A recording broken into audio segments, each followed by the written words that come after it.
Let me hear you say something dope, man. So this Bam Bam, you watching Dante's Boxing Nation or Bam Bam Reels? I'm gonna do the one with a girl walking there like. The girl walking.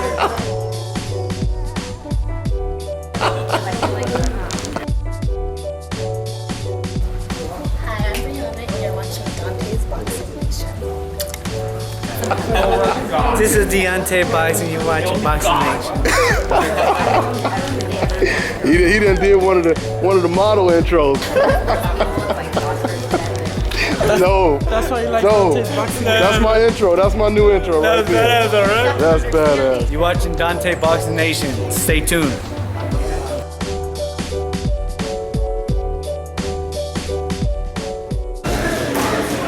Dante's Boxing Nation over here, my man Anthony Marsella.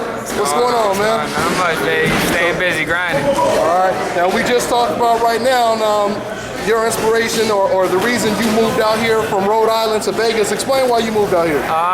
Honestly, I fell into this, brother. I came out here for the first time for the Pacquiao fight, Mayweather Pacquiao fight. I was there for Mayweather, of course. I was training out here. I jumped in the ring. I jumped in with whoever they put in front of me. I got to know everybody. I've probably been here about 6 times in the past year, and made a little bit of a statement every time I came here. And the last time around, I got real close with Greg, Floyd's bodyguard, and I was staying with him this time around. We went to the fights 2 weeks ago at the Cosmopolitan, and we spent some time with Floyd. And I met Floyd a couple of times, but this time around, he heard about me working, and the next thing I know, I got a phone call from one of Floyd's assistants, and Floyd put me in a condo. So I'm here, and why would I leave? The workout here is incredible, and I got a fight coming up back home October 21st. So I'm just getting ready for that. Man, you can't beat that, man. Not at all. And with you coming from Rhode Island, man, I gotta ask you 2 questions at a time. How well do you know Demetrius Andrade, and also, what do you think about a Canelo versus Andrade fight? How would that play out since Andrade has been calling out Canelo? Man, I've been saying it for years. Demetrius is a problem. He is a problem, and nobody wants him in that weight class. I got boo-boo all day. Anybody in that weight. And I've been saying for years, I think the problem with Boo-Boo was and I don't know his promoters that well, but I just think that the business side of the fight, it's too big of a risk for the reward. You know what I mean? Canelo, because of De La Hoya, he's a cash cow, and with Boo not getting enough notoriety, and with him being that big of a threat, it's not worth the risk. You know what I mean? You're gonna put Canelo in there, he's gonna take that loss. Yeah. And it's not worth, the numbers it's gonna do. And that puts him to the back of the line, basically, if he loses. Exactly. So I mean, they just once Boo-Boo gets in there, whoever they put him in with, and the public realizes who he is and what he's capable of doing, everybody's gonna want to see him, and then those fights, they'll happen because it's a business.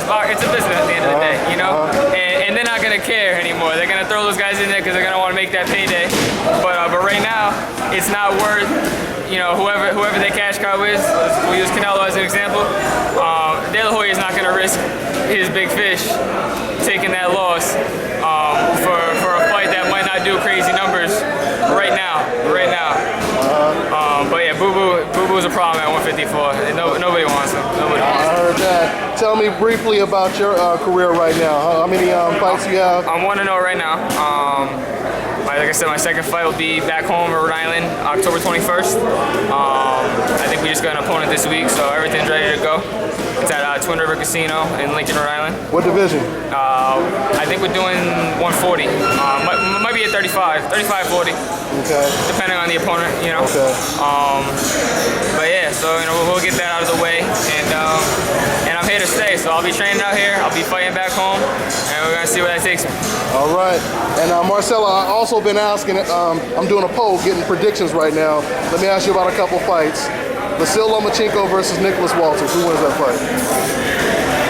Vasil, he's a problem, baby. He's a problem. I mean, I don't really see anybody beating him right now. I mean, look what he's done. Yeah. They're saying he's from the Matrix. It's true. He's got so many. He's got so many tools. He's got so many tools. It's I mean, I don't really care who you put him in there with. I'm probably gonna go Lomachenko. And you're not alone, because so far I've asked almost 10 people and everybody picked Lomachenko. Yeah. Sergey Kovalev versus Andre Ward. I like Ward. I like Ward. I'm not gonna say I follow the division too well. I follow Ward.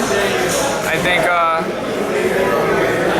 think Ward's the better boxer, the more fundamental boxer. Kovalev, I think he got power, but I think Ward. Ward's a smarter. You see him as a smarter. Yeah, definitely more well-rounded. Exactly. And I mean, he's God gifted. You know, SOG. You know what I mean? Someone who hasn't lost since they were 12 years old. Come on. Yeah, that's big. You don't know how to. All he knows is winning. Yeah. It's like Floyd Mayweather. All he knows is winning.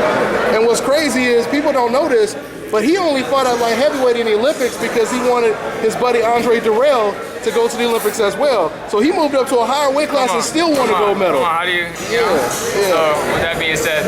Yeah, with that being said, right? Okay, one more, or maybe two more actually. Manny Pacquiao versus Jesse Vargas. I like Vargas a lot. I love Pacquiao. I mean, you can't. A humble dude. He's done great things in the sport. Never really been a fan of Pacquiao. But you gotta respect his boxing ability. But where he is, you know, people talk about, oh, he's old, he's washed up, he's this, he's that. I mean, he hasn't looked. I don't want to knock anybody. I don't like talking bad about nobody. But what I gotta say, and ever since Floyd called Pacquiao out on being on something, he stopped knocking people out. So that's always been my observation. You get called out on it, all of a sudden you're not putting anybody to sleep. You're knocking people out first, second round, whatever, and all of a sudden, you know, you're going the distance with people.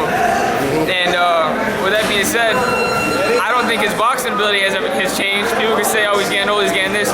He's still punching, he's still fast, he's still putting those combinations together. With that being said, the fighter he has been, his last 4 or 5 fights, whatever it's been, I think Vargas. I gotta go with Vargas. I like Vargas. I'm a fan of Vargas. So I gotta go with Jesse. Okay. Gotta go with Jesse. Last one, Marsella. Nonito Donaire versus Jesse Magdaleno. If you're familiar with Jesse Magdaleno. I'm not familiar with him. Oh, okay. But I do like Nonito. So just based on that, I'm gonna go with Nonito. Okay. Because I don't know the other guy. I'll have to look into it though. When is that fight? That's on the undercard of Manny Pacquiao. Oh, is it? Okay. Well, just to give you, a little insight when it comes, Jesse Magdaleno was a really, really good amateur. He beat Rashid Warren right before he turned pro, and that's really what propelled his career when he made that transition into the pros. Real slick fighter.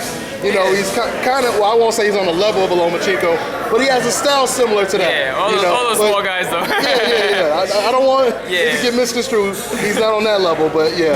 So that's an interesting fight, man. But anyway, man, anything else you want to say to the fans, man? I mean, just keep on supporting me. You can follow me at Anthony Marsella, ANTHONYMARSELLA on Instagram, Twitter, Facebook, and thank you to DONTAE'S Boxing Nation. All right, thank you, man. All right,